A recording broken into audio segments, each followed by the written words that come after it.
Assalamualaikum warahmatullahi wabarakatuh. Perkenalkan nama saya Idam Andriaki dan rekan saya Raden Rizky yang akan mempresentasikan UTS Sistem Informasi Manajemen.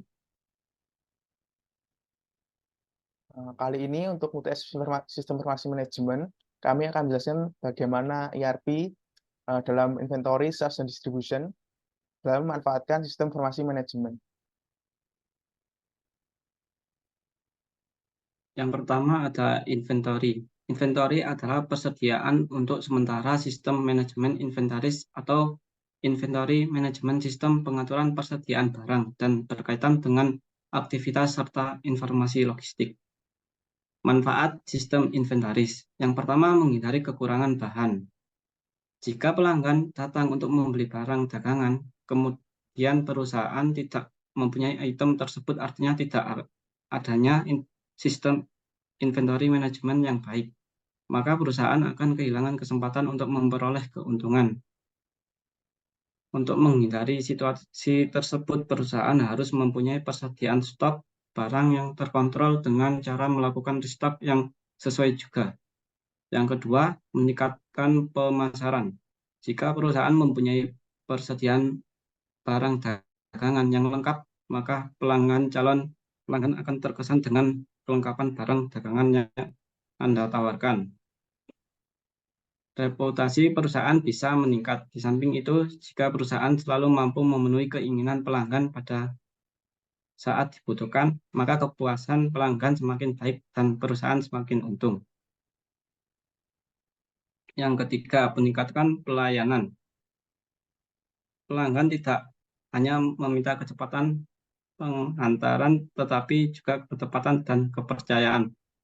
Adanya pengintegrasian stok barang dengan penjualan melalui sistem inventory manajemen adalah akan memungkinkan otomatisasi untuk memenuhi permintaan dengan mudah. Hal ini menjamin bahwa produk yang benar berada di tempat yang benar pada waktu yang tepat.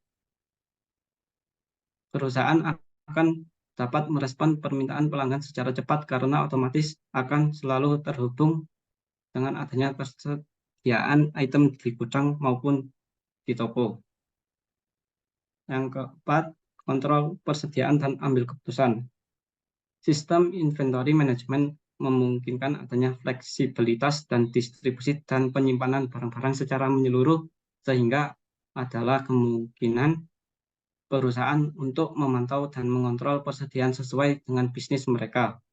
Adanya akses instan terhadap data-data penting meliputi ketersediaan persediaan jumlah yang harus dipesan lagi, dan biaya yang dapat diketahui pada saat itu juga terhadap persediaan akan mempermudah perusahaan mengambil keputusan terkait persediaan barang yang harus mereka miliki dan besarnya biaya yang harus dibayar. Proses manajemen inventory. Berikut ada 5 tahapan utama yang harus diikuti dalam menjalankan manajemen inventory. Yang pertama ada pembelian. Proses ini bisa entah untuk diubah menjadi produk atau membeli produk untuk dijual tanpa perakitan. Yang kedua, produksi. Membuat produk jadi Anda dari bagian-bagian penyusunnya. Tidak setiap perusahaan akan terlibat dalam manufaktur grosir, misalnya mungkin melewatkan langkah ini sepenuhnya. Yang ketiga, stok penyimpanan. Menyimpan bahan mentah Anda sebelum diproduksi jika diperlukan dan barang jadi Anda sebelum dijual. Yang keempat, penjualan. Menyerahkan barang ke tangan pelanggan dan menerima pembayaran. Yang kelima, pelaporan bisnis. Anda perlu mengetahui berapa banyak yang dijual dan berapa banyak uang yang dihasilkan dari setiap penjualan.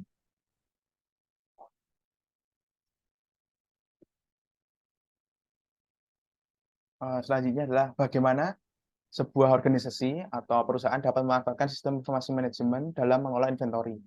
Pertama-tama saat suatu perusahaan mulai menyimpan data perusahaan seperti dalam inventory, seperti barang masuk, barang keluar, ataupun barang yang sedang berada di inventory. Yang pertama juga dapat didata dari supplier, apakah supplier melakukan pengiriman secara tepat waktu dan kualitas barang yang diterima itu baik saat untuk digunakan atau dalam tahap produksi. Kemudian selain itu barang yang dikirim juga harus dicek kembali detail informasi seperti asal barang atau produksi atau tempat produksi yang menghasilkan barang tersebut untuk memastikan barang tersebut legal dan aman untuk digunakan. Kemudian dari inventory tersebut harus disesuaikan dengan kapasitas penyimpanan, kemudian kebutuhan pasar terhadap kebutuhan pasar yang dibutuhkan pengguna untuk memastikan bahwa barang yang disimpan itu memang sangat dibutuhkan oleh pelanggan dan juga barang tersebut tidak melebihi kapasitas inventory ataupun bahkan kurang untuk kebutuhan pasar pelanggan. Kemudian barang yang disimpan tersebut dapat juga dikelompokkan atau dikategorikan berdasarkan tingkat penjualan ataupun harga yang dimiliki oleh barang tersebut. Sehingga akan lebih tertata dalam pengalokasian ataupun pengelolaan barang di dalam inventory, sehingga nanti dalam banyak penjualan juga dapat mengkalkulasi tentang tingkat atau target penjualan untuk barang tersebut. Sehingga akan diperoleh keuntungan yang diharapkan untuk memenuhi kebutuhan ataupun merestock kembali inventory. Kemudian terdapat juga stok pengaman. Stok pengaman ini digunakan untuk seperti menyediakan stok lebih untuk berjaga-jaga untuk lonjakan permintaan dari pelanggan. Contohnya saja, untuk stok pengaman ini biasanya digunakan berdasarkan prediksi yang dilakukan oleh manajemen. Prediksi ini digunakan berdasarkan penjualan yang telah terjadi sebelumnya, sehingga diharapkan data yang dimasukkan atau penjualan sebelumnya itu lebih akurat, sehingga prediksi yang dihasilkan juga lebih bagus, sehingga stok pengaman ini akan benar-benar bermanfaat. Contohnya adalah penggunaan reorder point dan economic order quantity. Reorder point adalah menentukan titik minimal di mana stok tersebut saat mencapai stok minimal tersebut akan dilakukan kembali pembelian ataupun restock barang sehingga untuk mencegah barang habis secara total. Dan kemudian ada economic order quantity. Economic order quantity adalah suatu metode untuk memastikan pembelian barang itu secara ekonomis sehingga barang tersebut dihitung berdasarkan pengeluaran atau pendapatan perusahaan, kemudian biaya transportasi dan juga tingkat kebutuhan dari pelanggan sehingga akan meminimalisir penggunaan biaya dan juga lebih mengefisien dalam pemilihan barang dan juga dalam mencegah kehabisan stok dari inventory tersebut.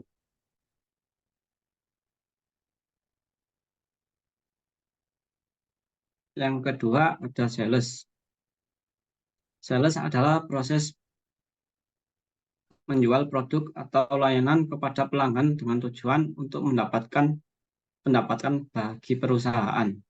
Sales dapat dipahami sebagai sebuah proses perencanaan penyusun strategi dan target hingga pada penerapan, pengawasan, dan evaluasi penjualan guna mencapai target yang telah ditentukan sebelumnya. Terdapat 3 aspek besar yang paling penting di dalam sales ini. Pertama disebut dengan operasional penjualan, kemudian strategi dan analisis penjualan. Ketiganya dapat dipahami dalam poin singkat ini. Yang pertama, sales operasi.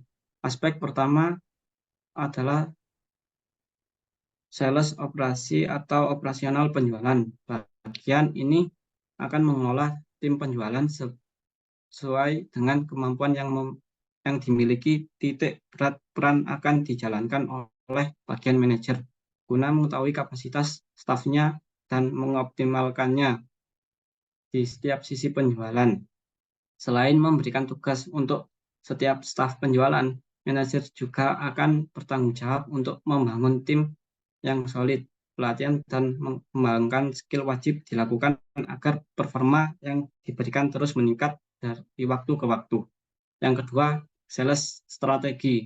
Aspek kedua adalah sales strategi yang seperti namanya, bertugas untuk menyusun dan mengoptimalkan strategi penjualan yang telah dibuat. Strategi penjualan ini nantinya ditampilkan dalam bentuk sales funnel sehingga setiap anggota tim dan pihak yang berkepentingan dapat memiliki gambaran yang jelas. Sales funnel akan berisi tentang proses penjualan secara keseluruhan mulai dari pengumpulan leads hingga pada perubahannya menjadi konversi penjualan. Sales funnel dibuat sebagai acuan untuk tim penjualan guna memantau dan mengendalikan performa penjualan yang dimiliki setiap orang. Yang ketiga, sales analis. Aspek ketiga adalah sales analis. Bagian ini bekerja untuk mengetahui keberhasilan strategi penjualan yang telah diterapkan dengan cara menganalisis pencapaian apa saja yang telah diraih. Analisis yang mendalam diperlukan sehingga dapat terlihat efisiensi kinerja yang diberikan. Manajer penjualan wajib memiliki ukuran yang jelas atau KPI sebagai acuan utama analisis dari tim penjualan. Ketika terdapat matriks yang jelas, maka analisis juga dapat dilakukan dengan baik dan memberikan output rekomendasi yang tepat untuk strategi penjualan di masa yang akan datang. Oke, selanjutnya, apa hubungan antara sistem informasi manajemen dengan pengelolaan sales dan inventory? Dari data sebelumnya, terdapat pengkategorian terhadap barang, dan juga terdapat pendataan terhadap kebutuhan pelanggan. Di sini bagian sales atau pihak penjualan dapat menentukan target yang harus tercapai terhadap penjualan yang terjadi untuk memperoleh keuntungan ataupun tujuan yang telah ditetapkan sebelumnya. Dari hal tersebut juga terdapat target pasar penjualan. Target pasar ini diharapkan untuk menentukan barang yang dijual itu tepat sasaran dan juga dapat sales lebih mudah dalam menawarkan barang mereka kepada khalayak atau pelanggan yang memang membutuhkan barang tersebut. Kemudian dari tingkat penjualan tersebut juga dapat dipengaruhi pembaruan inventory. Tadi dalam pembaruan inventory terdapat seperti kategori tingkat penjualan ataupun harga. Jika suatu barang terdapat penurunan tingkat penjualan dan satu barang lain terdapat peningkatan penjualan, hal ini dapat digunakan untuk memperbarui status ataupun kategori dalam inventory terhadap barang tertentu. Sehingga akan diperbarui juga untuk target sales ataupun ketersediaan barang atau dalam hal restock ataupun meningkatkan kualitas barang yang disediakan. Kemudian untuk metode atau strategi penjualan, di pihak sales dapat bekerjasama dengan pihak pemasaran, sehingga selain pihak pemasaran memperkenalkan produk kepada masyarakat ataupun pelanggan, pihak sales dapat menggunakan strategi tersebut untuk lebih menarik pelanggan dengan seberapa menarik produk ataupun seberapa unik produk mereka, sehingga terdapat kesepakatan untuk pelanggan dengan sales sehingga penjualan terjadi dan akan dilakukan pencatatan. Pencatatan ini untuk setiap barang yang terjadi akan dilakukan secara integrasi antara inventory dengan sales, sehingga saat penjualan terjadi dan sukses, maka status stok dalam inventory juga akan berkurang, dan begitu pula dengan status penjualan juga akan dikatakan status penjualan ini berhasil karena sudah menjual barang tersebut kepada pelanggan. Kemudian terdapat juga pengelolaan SDM. Pengelolaan SDM ini adalah penambahan ataupun pengurangan terhadap karyawan yang dikerjakan di pihak sales. Hal ini dapat terjadi dari tingkat penjualan ataupun kondisi penjualan saat itu, ataupun juga dalam hal kinerja karyawan tersebut. Sehingga setelah evaluasi dalam sales ini, selain untuk meningkatkan kualitas dan pelayanan, juga dapat digunakan untuk efisiensi biaya dan juga pemilihan SDM atau sumber daya manusia dengan sebaik mungkin. Untuk ini terdapat pemanfaatan CRM atau Customer Relationship Management. CRM ditunjukkan untuk meningkatkan hubungan perusahaan dengan pelanggan ataupun menarik pelanggan baru dan mempertahankan pelanggan lama. Hal ini dapat dilakukan dengan menggunakan email, telepon, ataupun sosial media ataupun website dari perusahaan. Hal ini digunakan untuk komunikasi dua arah antara perusahaan dengan pelanggan, sehingga pelanggan juga lebih mengenal atau up to date dengan informasi dari perusahaan, dan akan meningkatkan ketertarikan dan hubungan antar perusahaan dengan pelanggan. Di sini pihak sales dapat menggunakan hal ini, data dari, CRM, karena CRM ini dapat membuat perusahaan menyimpan feedback dari pelanggan dan juga data dari pelanggan. Sehingga sales tahu apa kebutuhan pelanggan sebenarnya dan juga apa yang memang sebenarnya populer atau sangat dibutuhkan oleh pelanggan saat ini. Sehingga hal ini juga dapat membantu dalam inventory untuk menyediakan barang baru ataupun lebih update dan juga menyediakan stok yang sesuai dan efisien, sehingga hal ini dapat memberikan keuntungan kepada perusahaan untuk pengelolaan inventory dan sales. Sehingga integrasi ini sangat sangat bermanfaat, sehingga oleh karena itu, sistem informasi manajemen ini sangat diperlukan dalam pengelolaan sales dan inventory berdasarkan data atau informasi yang sudah diperoleh oleh perusahaan dengan metode, baik dari pihak eksternal ataupun internal, seperti website atau sumber data lain, untuk internal seperti dari pihak penjualan perusahaan itu sendiri.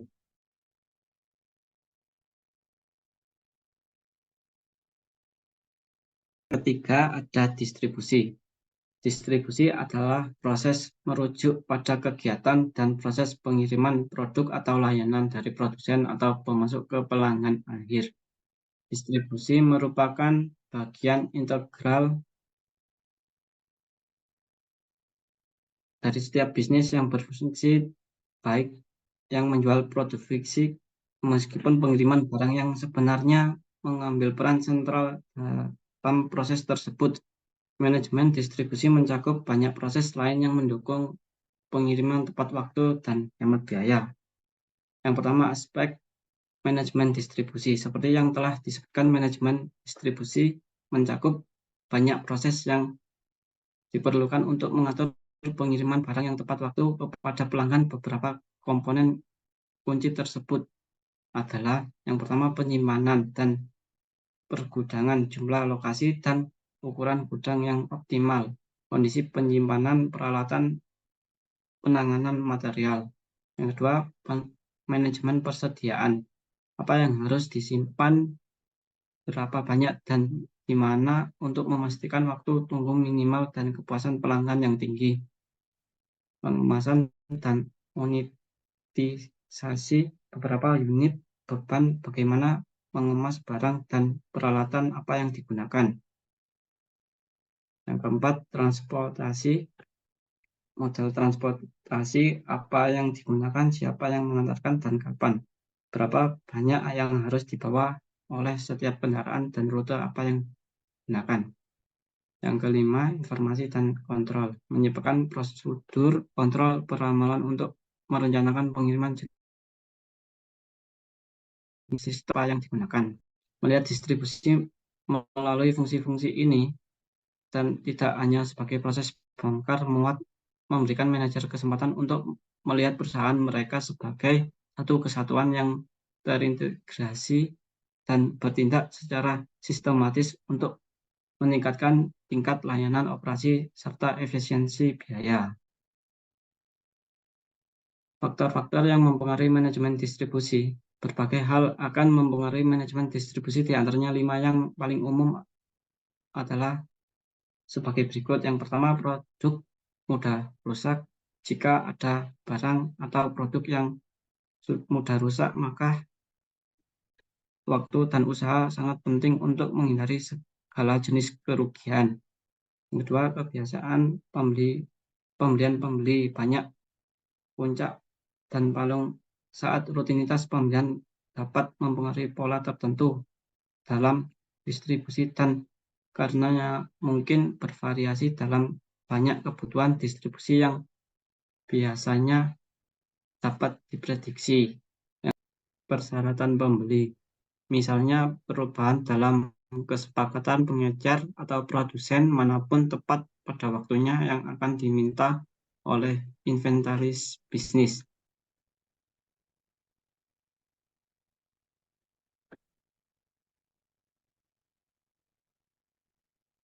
Peramalan produk. Beberapa produk yang optimal dan campuran yang baik dapat bervariasi menurut banyak musim dan cuaca atau beberapa faktor lain juga. Mengoptimalkan muatan kendaraan pengiriman biasanya tergantung pada logistis bisnis dan perangkat lunak manajemen armada tertentu untuk memastikan setiap truk bisnis penuh dengan kapasitas dan diarahkan sesuai dengan jalur yang paling efisien dan efektif.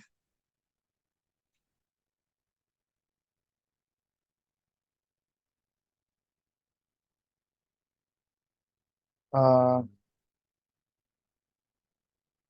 Selanjutnya adalah mengapa sistem informasi manajemen sangat penting untuk mengelola inventory, sales, distribusi, dan dalam ERP. Pertama-tama, kita akan ke pengemasan. Pengemasan ini adalah untuk dari status bagaimana barang sampai ke penjual, atau bagaimana status atau kondisi barang saat sampai ke inventory tujuan atau selanjutnya. Ini akan dilakukan pengecekan dan juga pelaporan bagaimana kondisi barang tersebut dan apa metode pengemasan ataupun cara pengemasan dilakukan. Jika kondisi barang tersebut kurang baik, maka perlu diperbarui lagi untuk pengemasannya dan juga dilaporkan kembali sehingga dapat diperoleh kondisi atau status sampai kondisi barang yang sampai ke pelanggan ataupun ke inventory dalam kondisi yang atau status yang baik ataupun tidak ada kerusakan. Kemudian selain itu juga terdapat pemilihan strategi distribusi. Pemilihan strategi distribusi ini tergantung atau ditentukan juga dari target atau pasar penjualan. Ya, seperti apakah barang tersebut ditujukan untuk khalayak umum ataupun hanya untuk kalangan tertentu atau lebih spesifik lagi. Sehingga distribusi ini akan lebih tertata atau terkontrol lagi dan dapat terakomodasi dengan baik dan penggunaan biaya dengan penggunaan biaya seefisien dan semaksimal mungkin. Kemudian terdapat juga pemilihan jalur distribusi. Pemilihan jalur distribusi ini adalah saat jalur atau yang digunakan selain cepat, kemudian jarang adanya terkendala ataupun terdapat kemacetan, tapi juga dalam hal penggunaan biaya seperti tarif ataupun penggunaan jalan tersebut. Sehingga penggunaan biaya di sini juga diperhitungkan agar selama distribusi terjadi, penggunaan biaya yang digunakan adalah seefisien mungkin, sehingga tidak terjadi kerugian di perusahaan. Dan selanjutnya adalah pembuatan pusat distribusi. Pembuatan pusat distribusi ini tergantung apakah terjadi jika perusahaan memiliki cabang di luar daerah atau luar wilayahnya. Sehingga pembuatan pusat distribusi membuat suatu tahap produksi di cabang sehingga untuk penyebarannya akan lebih efisien dan lebih cepat dan tidak perlu untuk kembali lagi ke inventory pusat. Ataupun selain itu, pembuatan inventory tambahan, yaitu jika untuk menuju ke suatu daerah, maka dibangun lagi inventory untuk mengirim barang atau produk yang dari inventory pusat ke inventory daerah tersebut. Sehingga akan lebih cepat untuk penyebarannya lagi di daerah tersebut dan tidak menunggu dari inventory pusat. Sehingga ini akan lebih membuat penyebaran ataupun penyebar luasan produk lebih cepat lagi dan akan lebih merata ke daerah ataupun cabang yang ditunjukkan tersebut.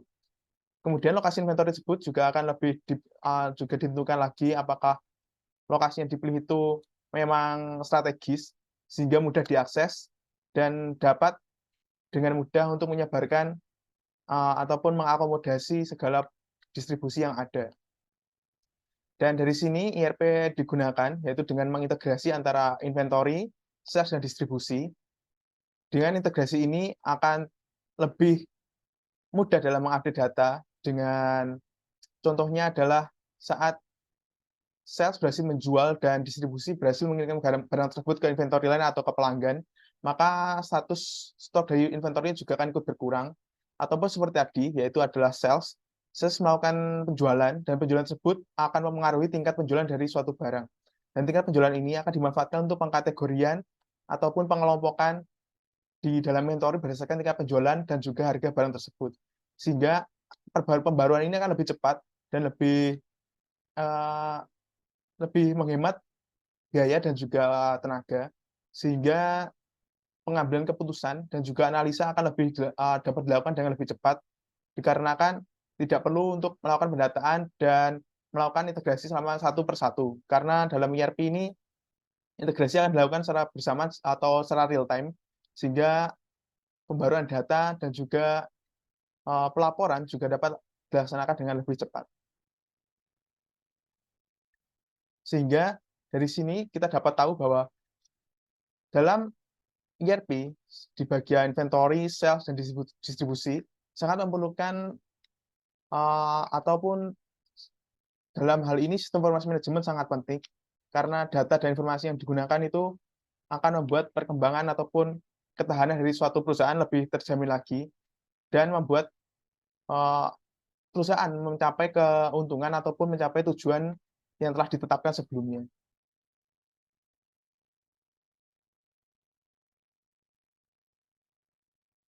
Sekian presentasi dari kelompok kami. Mohon maaf ada kekurangan. Sekian, terima kasih. Wassalamualaikum warahmatullahi wabarakatuh.